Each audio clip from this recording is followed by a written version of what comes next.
He comes and goes on a rainbow. The culture blaster writing for the Marina Times, Michael Snyder, everybody. Michael, welcome. Well, thank you. Thank you. Finally, the tide has turned a little bit. Come on. We're delighted to have you in the room. Haters. How many electronic devices do you bring? That have, haters are going to hate, lovers are going to love. I ask you honestly, which is more fun? Come on. Where's the love at? Valentine's Day was last week, and it sort of made me think about how tough things can be when you're on your own. But a narcissist will never love you with all of their heart. A small part, even a ventricle, should be flattering enough. But no, it isn't going to happen. A heart. It's a heart and ventricle. That's what the play. Yeah, well, no, but I'm just saying. No. I experienced the loneliness this Valentine's Day. Was there a sense of in your world? I always see you as surrounded by people all the time. I am, but But this there's an year, emptiness on the inside. I had to be my own Valentine this year, Mark, wow. and I'm okay with that. I really am. Oh my gosh! Well, that's. Oh my God! All right. Can you? You were going to talk about movies that I recommended that you saw, and I thought that was... Michael is hot. Albert, you can just tell me that he's hot. You don't have to message me, so I don't get the message for like 90 seconds. It's not that I'm hot. I'm overheated is what it is. No, Albert's telling me that I had your level up too high. Is it better now, Albert? No, okay. Sounds great. Before Anyway. we do movies, can I do a little bit of movie news as far as a death that we've had in the for the Hollywood please. crowd? You're most welcome. Hollywood is in mourning today. Kim, bring it on. This is Stella Stevens, and I don't know if Oh you know who she is. But Stella Stevens married to Richard Benjamin. She has died at the age of 84.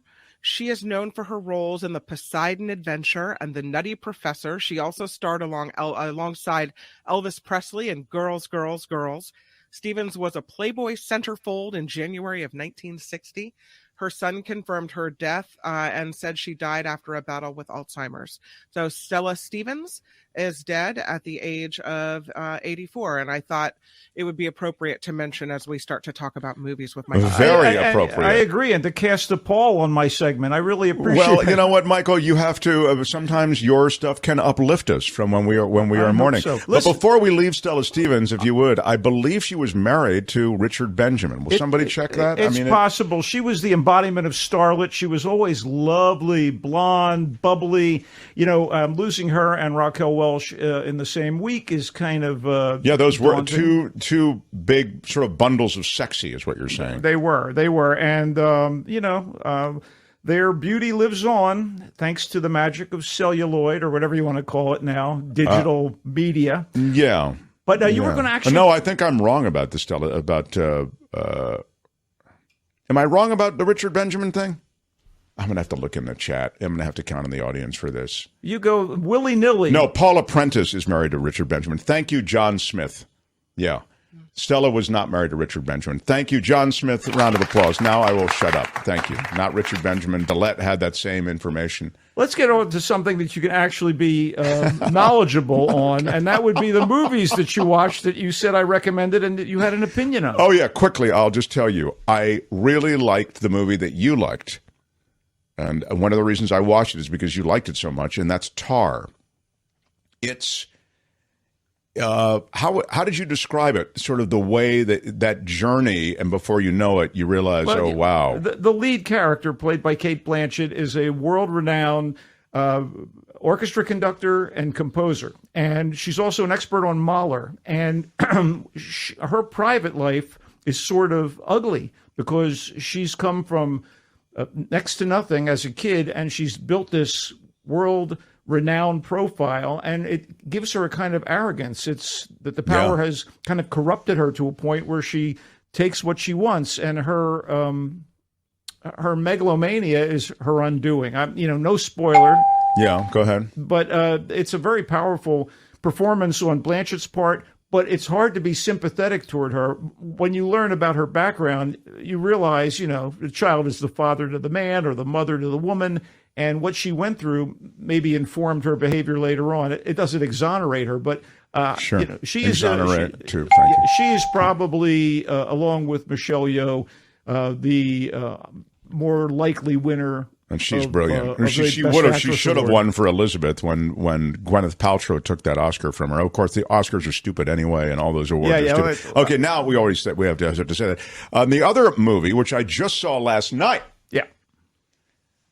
that was really good, was the Triangle. What is it? The Triangle of Sadness by Ruben Ostrand. Dude, that movie, that draws you in. You don't really know. And then it's like, wow, I get it. I get everything. It hits you. It's like, and it doesn't hit you at the very end. It hits you way before the very end. You think, oh my God, I get what's happening here. I get where they're headed. And this is amazing. It's like the Poseidon Adventure meets Swept Away meets Family Guy. There is some raw, visceral humor in this thing you may or may not like. And the only familiar actor in this thing, in all probability, to most American viewers would be Woody Harrelson. Yes. But it's an international cast, and Ruben Ostrand is the guy who did Force Majeure, which is a wildly entertaining movie about a family trapped in an avalanche situation in the mountains of Europe. And he also did The Square, about a very prickly art curator. Both movies are wonderful, and he's now 3 for 3. I love Triangle of Sadness. You recommended both, and you were right. Really, really good. So Triangle of Sadness, we bought it on Amazon is the answer to the question in the chat. Like, where can you get it? We bought it. It was like $6-7 or something like that. Worth every penny, I would bet. I always like to, on a film that's like $5 or $6, turn to Courtney and say, all right, I'll split it with you. Just to, it's a little, right. It's our little joke. Try it at home. See how it goes. People have questions for you. Thank you. Okay, I'll ask questions, then we'll get to the new movies. Do you want to answer? Okay, so let me, this is a question about a TV series. Right. And it is, ask Snyder, John says, if he is in mad love with the series Poker Face. I adore it. We've spoken about it here on the air, if I'm not mistaken. And it's essentially Natasha Lyonne. You may know her from Slums of Beverly Hills back in the day. You may know her from her more recent triumph on Netflix, that being Russian Doll, the insanely clever, time-twisting, Groundhog Day-like, I guess we'd call it a sitcom. But in Poker Face, she plays Charlie, who is a young woman, a woman of a certain age at this point. I guess she's very youthful, but she has a gift, and the gift is to be able to read people and know when they're lying. And she ends up like Jessica Fletcher in Murder, She Wrote. Everywhere she goes, there's a killing, apparently. There's a murder. I believe there's a murder. And Charlie's in the middle of it and either implicated or trying to help someone who's relatively innocent, or just trying to deliver justice to the guilty. It's the work of Rian Johnson, who brought us Knives Out and Glass Onion and one of the Star Wars movies. Very talented pop-type director. And it's been renewed for a second season, and I love it. It's on Peacock, and it's the Murder of the Week template that we saw on Columbo, Macmillan and Wife, those 70s shows. And oddly enough, and charmingly enough, Ryan insisted that the opening credits look like one of those NBC mystery movies. That's great. So if you watch it, it kind of looks like a throwback, but it's pretty hip. There's cell phones, man, and there's all kinds of music from country to drum and bass and electronic. And so they show you the murder first, the way they did on Columbo. Yeah, you see. And then that's really great. So you see how things unfold. Great. She may be an acquired taste, but she's got that kind of New York thing going on, and so there's a weird callback to Peter Falk's Columbo. Not a rumpled middle-aged man, but this red-headed firecracker. All right, so that's Poker Face. Good stuff. Okay, what do you have for us today? Okay, blockbuster time. Ant-Man and the Wasp: Quantumania is out, and you know me, I love me some superheroes. This is the third movie in the Marvel Cinematic Universe to spotlight the size-changing superheroes of the title, and also the third to be directed by the comedy-wise Peyton Reed, who's Down with Love was maybe his first big splash.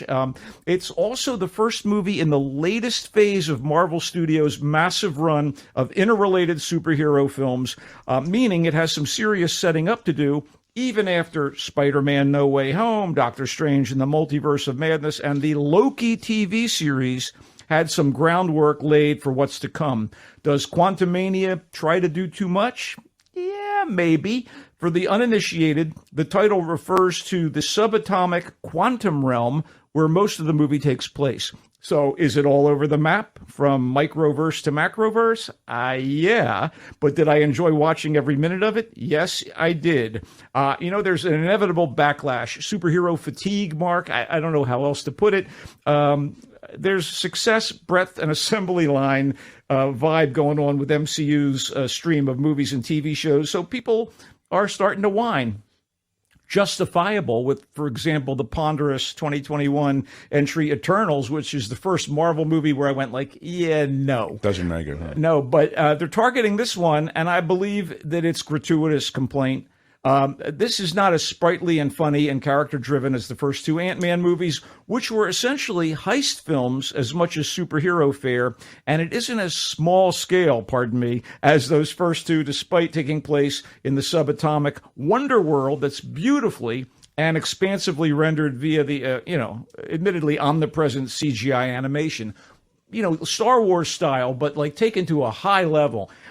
Anyway, it has characters that fans care about. And that investment is a large part of why I enjoy the movie. Paul Rudd as Scott Ant-Man Lang is his usual appealing everyman self. And he has such a sense of humor. He's so funny. He's charming. Is he charming and funny in this movie? Yeah, but he's thrust into something that's really earth-shaking, earth-shattering, universe-impacting. Yeah, okay. So Evangeline Lilly checks in as Scott's fellow super and love interest Hope the Wasp Van Dyne. Michael Douglas and Michelle Pfeiffer are back as Hank Pym and Janet Van Dyne, Hope's parents, and the original Ant-Man and Wasp in Marvel lore. And Catherine Newton joins the franchise as Scott's now 18-year-old daughter, Cassie, who's a budding scientist and fledgling super in her own right. Dude, you even get Bill Murray in a glorified cameo that... yeah, I could take it or leave it, to be honest with you. Other than the visuals, much of the dramatic punch is due to some fantastic fiery work by Pfeiffer, whose character knows more about the quantum realm and its dangers than she let on in previous Ant-Man films. And Pfeiffer is more than matched by the intensely charismatic Jonathan Majors. You may recognize him from Lovecraft Country on HBO, the recent film about Korean fighter pilot's devotion, which I think is worth seeking out. And here's a Bay Area tie-in. He was one of the stars of The Last Black Man in San Francisco. Oh, cool. Yeah, I love that movie, actually. Here he plays Marvel's new big bad, the time and space traversing Kang, a despot who is ruling the quantum realm, drags the Langs and the Pym Van Dyne family down to his world, and will bedevil the MCU's superhero community for the next few years. Here's the bottom line. If you've seen both previous Ant-Man movies and Loki, and are among the millions following the various other projects that comprise the MCU, this gets a big thumbs up. As for anybody else, Quantumania is not for you. I dug it, even if I missed the antic humor of Michael Pena's petty thief Luis, who brought the laughs in the other Ant-Man movies, but is not in this one. Ant-Man and the Wasp: Quantumania in theaters right now. So you needed to see the prior iterations of this to appreciate it? This is one of those things, like you said, should we watch Avengers Endgame? I went, no, you shouldn't. You haven't watched any of the previous films. Okay. Not at all. Let's move on to something you can watch without any prior study. Mm-hmm. I'm a sucker for movies about con games and con artists, so I am definitely the target audience for Sharper, which is a decent entry in the crime genre that kept my attention throughout. In fact, I can recommend it as one of those solid evening diversions for home viewing, which you will be able to manage this weekend if you have a subscription to Apple TV+. Mm-hmm. It's not a truly memorable all-timer, but it's cleverly devised and well acted by an able cast with some high-end actors. It's a fun way to immerse yourself in the conflict between the haves and the wants. You know what I'm saying? Mm-hmm. We meet the various players in very methodical fashion, even as the plot thickens. There's Tom, played by Justice Smith. He's a New York City bookstore operator. Sandra, played by Brianna Middleton, an attractive young woman who shares Tom's love of great novels and, of course, catches his fancy. Flamboyant bad boy Max, played by Sebastian Stan, who, by the way, is an MCU veteran as the Winter Soldier. And billionaire Richard, played by John Lithgow. and his trophy wife, Madeline, played by Julianne Moore. So, yeah, there's some ammo here if you're looking for fine actors. To say much more about the movie would undermine the enjoyment of the scam, or the scams as they develop in Sharper. It's directed by Benjamin Caron and written by Brian Gatewood and Alessandro Tannic. Sharper is definitely sharp enough to earn my endorsement as a decent caper movie. It's in theaters, but yes, streaming on Apple TV+. Wow. So, yeah. I say yeah on that. Okay. It's not a great film, but the sort of thing that you really want to while a little time with if you like this sort of film. Okay, cool. Let's get a little more literary, a little more erudite. What do you Thank say? you. Yes, I love it. Please. Emily is a lovely biographical film about Emily Bronte, one of the beloved literary yes, of course. Bronte Right, sisters. Right. Yeah. Emily, Charlotte, and Anne. And more specifically, Emily is the one who was the author of Wuthering Heights. Yes, it was a tragically beautiful novel before it was a Kate Bush song. Okay, so anyway, side note, Emily's novel inspired sister Charlotte, who would eventually write a somewhat well-known book of her own entitled Jane Eyre. So, spoiler alert before we get to the meat of this thing. Emily died in 1848 at the age of 30, mere months after the publication of Wuthering Heights, which was published, by the way, initially under a pen name. But before that happened, she had a life as a poetically inclined introvert living with her sisters, a brother. That's right, there was a Bronte brother. You don't hear about him, do you? Mm-hmm. And their widower father, and they're living in often rainy and dank Yorkshire in the area in a village. So Emily feels bottled up by the expectations of her father, a man of the church, and the oppressive nature of the era's attitudes toward women. Secretly, she wants to let her creative freak flag fly, but she's looked upon as an oddity by the locals, except for her often wasted brother and a young man newly employed as a curate at the village church. The new curate is drawn to Emily, and she to him. As you might imagine, there's heartbreak and angst in Emily, which, by the way, was thoughtfully written and elegantly directed by British-born, Aussie-raised actress Frances O'Connor, who's probably best known for the movies Mansfield Park and AI Artificial Intelligence. And here's a big recommendation if you haven't seen it, the super tense miniseries The Missing, about a kidnapped child. She's a wonderful actor. Turns out she's a wonderful screenwriter and director. This is the sort of movie that really needs a strong actress as the lead, and it's blessed by Emma Mackey, who delivers a rich, tender, many-layered performance as Emily. Mackey is the Franco-British charmer who plays the lovable trailer park babe in the UK sitcom Sex Education, which you can watch on Netflix. It's wonderfully entertaining, funny, and winsome and wise. And she was architect Gustave Eiffel's love interest in the French period biopic Eiffel. Emily is Mackey's most compelling role and the finest work she's done to date in a burgeoning career. Watch out for Emma Mackey. Emily is in theaters this weekend, and it will be fun to watch and worthwhile to watch at home, but it's pretty lovely, and I can imagine theater goers would enjoy it as well. Wow. You really did like that. One more quickie, if you don't mind, in Please. the movie realm. Of an Age is an easygoing and sensitively made gay love story spiced with culture clash drama. It comes from Australia, where it's set in 1999, and goes into motion when Cole, a 17-year-old ballroom dancer from a Serbian immigrant family, needs to track down his wayward dance partner, Ebony, in order to get her to a competition so they can compete and see if they can win some sort of title as ballroom dancers. With no other options, Cole has to recruit Emily's brother, Adam, to find the girl and get the couple to the competition in time.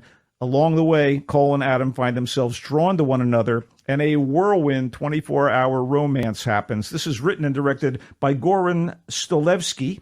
Of an Age is a small gem of a movie, given warmth and soul by the performances of Elias Anton as Cole and Tom Green as Adam, and they are ably supported by Hattie Hook as wild child Ebony. It's in theaters this weekend, but again, this should thrive on streaming video. I thought this was a lovely film, too. Wow. Oh, He good. really came to us with a couple of real jewels today. I'll put it on my list. Yeah. We also, we're not stopping when it comes to video. We're not. Can we stop for a second, though? Because I'd like to just acknowledge, I don't keep track of it quite as diligently maybe as I should, because I'm paying attention to you. And sometimes I don't want to your detriment. Stuff gets into the outfield on me when it comes to ding words. So we have Tom, who is the unofficial ding word tracker. And when you come in, I should keep greater attention to what you say because you do serve up ding words. So I just quickly want to note, if I can, because there are people who follow it. Ponderous, yeah, that's a ding word. Gratuitous is a ding word. Omnipresent. What do you think about that? Yeah. Okay. Despot, Tom says he should be dinged for What despot. do you want me to say? Tyrant? Would that have been dinged? I think despot is, I will give it it's an SAT word, even though I agree. It's not that people don't know what it means. That's an SAT. So, iterations, yes. Methodical? No. I won't ding methodical. Angst, though, Tom says we should ding. Angst is the current quality of life in the world in 21. Yeah, I'm not going to ding 22, angst, 23. but I will ding. He's right. Winsome is a ding word. Yeah, very much so. Okay. Thank you, Tom, for that. Go ahead. Continue, please, Michael. So I'll summarize everything at the end. You know, I terms love of his the movies. Don't worry. sci-fi. You know, I love the superhero stuff. I mean, sir. even as I bring you something like Emily, don't think that I'm just going to No, you can do it all. in my parents' basement reading comic books. Right. I am not. I'm in my house reading comic books. Anyway, Star Trek Picard on Paramount Plus just kicked off its third and ostensibly final season, boldly going into the 25th century of the United Federation of Planets to revisit Jean-Luc Picard, former captain of the Starship Enterprise, now a retired Starfleet admiral, played, of course, by the king of elocution, Patrick Stewart. Yes. So a distress call compels Picard to gather up the gang from Star Trek The Next Generation, including Jonathan Frakes as current Captain Will Riker. And Frakes and Stewart playing off one another is a joy to behold for anyone who has followed these shows. Wow. Marina Sirtis as Riker's wife, Deanna Troi. Michael Dorn as Klingon warrior Worf, who said during one cosplay adventure in the holographic suites, when they were doing Robin Hood, I am not a merry man. I always appreciated that. Anyway, also LeVar Burton as Geordie LaForge and the others. This is decades apart. But now they're brought together to deal with a threat against the Federation that apparently only they can stop. Jerry Ryan as former Borg slave, Seven of Nine. They really got the band back together. She's there. Yeah. I'm telling you, it was such a pleasure to watch this. And I watched the first two seasons. I wasn't crazy about them, but it's so nice revisiting this character and this world. And whenever Frakes and Stewart got together in the previous shows, he and Sirtis were the only. And Brent Spiner as Data. I forgot about him. He's a big deal. When they were all working together, God, the ease and comfort of their interplay is it's like warm milk before bedtime, Mark. Anyway, Star Trek Picard kicks off its I've got season. a question for all of you Trekkies and Star Trek Picard. Let's do it real quick. How old is your starship captain, Patrick Stewart? How old is Patrick Stewart, king of the Shakespearean? Let me finish my ramp up, Kim, before you interrupt. How dare you? King of the Shakespearean stage. Michael, you know he made his bones a legitimate actor on stage. Oh, yes, a member of the Royal Shakespeare Before Company. ever a starship was in his future. Oh, yes. Picard. Patrick Stewart, now his fame and fortune associated with that franchise. Now, Kim, please, how old is Patrick? I wanted to clarify, how old is the character Picard or how old is the actor Patrick Stewart? They're never going to tell you how old the character Picard is, I don't think. I mean, I think that's sort of, he's timeless. He's old. He's old. Space. I mean, in space, no one ever really... I mean in real life. Furthermore, Stewart. Picard, the character, has a synthetic body now. Did you know that? Oh, I did not know that. Oh, that's As so of there you Series go. 1 of Picard. Oh, that happened in the first first season. Okay. Oh, spoiler alert. 8177 says Karen. 80 says Karen Q. 85 says Jim Riley. 82, Tom Googled it. Tom, if you're not going to play by the rules, M. Oak says 84. John Watson says 68. The answer indeed, 82. Lisa got it without Googling. Nice job, Lisa. He is a vital. I know, Tom, that you Googled it. He's a vital and spry 82. Everything Amazingly. about that guest said I Googled it. We should all be in Patrick Stewart's shape in our 80s. It is true. Anyway, that's Picard is. I have a question for Kim, though. Yeah. You can play too, Michael. Okay. How many times has Patrick Stewart been married? Oh. Oh, let's do it again. Oh, wait a minute. Let's do it again, everybody. How many times has Patrick Stewart been married? And no Googling. No, I will make a guess off the top of my head. If you count the Orion slave girl that he was married to, that would be 3 times, I think. I mean, I only count Earthlings. How many sorry. times has Patrick Stewart been married? It's much easier to guess it because you know it's going to be a... I like him. And I feel like he's a one-woman man. I'm going to say Patrick Stewart has been married once. Once? Okay. Yeah. 2 says Jerry. 3 says John. Dottie says 3. Tranquil says 3. Tom says 3. Jose Ramirez says 3. Karen Q says 3, I think. 4 from M. Oak. 3, yeah, I mean, it's possible. I mean, Wasn't he briefly married to Larry King? Patrick Stewart. Who was it? Yeah, What can you tell us about the scene? His marriage on, the Larry King scale. Yeah, that's What right. can you tell us about the scene? Right. The answer, my friends, is Patrick Stewart was married to Sheila Faulkner in 1966. Divorced in 1990. Yes, I'm sorry. Damn it. Then remarried to Wendy Noose in 2000. All right. And they had a great marriage until they were divorced. Oh, no. In 2003. What? And then, so we're at 2, everybody. Did he marry again? Those of you who guessed 2.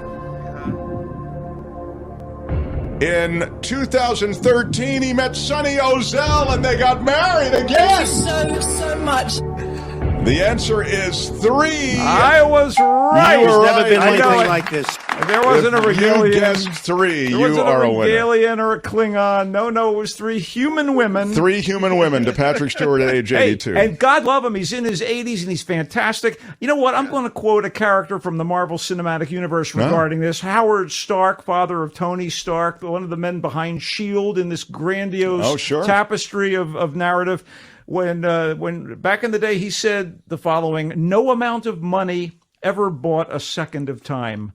And let me tell you something. That is Patrick Stewart has led a life worth living, and I hope we all follow in his footsteps. Wow, that's very... Good day, sir. All right, fine. Okay, I am out of I here. thought then. it was a piece of philosophy that we could all take to heart, but Albert felt it deserved a... Michael, I feel like I have very little shticks on the show, and the wisdom is probably my part. So Yes, it's true. pushing back just a Michael, little bit. I don't know This if you're comes from aware of this, but the jealousy. wisdom on the show is coming from Albert. He No. This once in a was- while serves up some This wisdom. was Howard Stark, a fictional person. Yeah, but you delivered called this- it back, and right. if he was to say, like, I think a great philosopher said it, Mark, blah blah blah, or You whatever. get nothing. Yeah, you don't get any credit for that. I forgot about that. Speaking of Albert thank you. and the commissioner, so glad that this NFL season is over.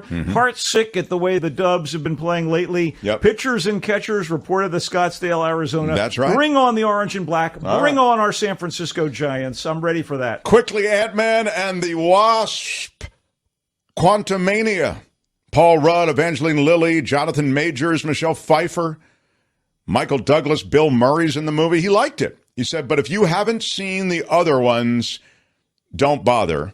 But he said, if you like, it's got all the charm and humor and all that you've grown from that franchise to expect. Sharper in theaters and Apple TV Plus now. He liked Sharper. Okay, anyway, right? Yeah, it's not great, but I enjoyed watching it. Right. And isn't that And that's the ultimate accolade, really? That's the accolade is a ding word. It's a caper movie, didn't you tell It me? is. I like capers, so maybe I would. It's maybe about skip con them. artists and Oh, what have you. Maybe I'll do that.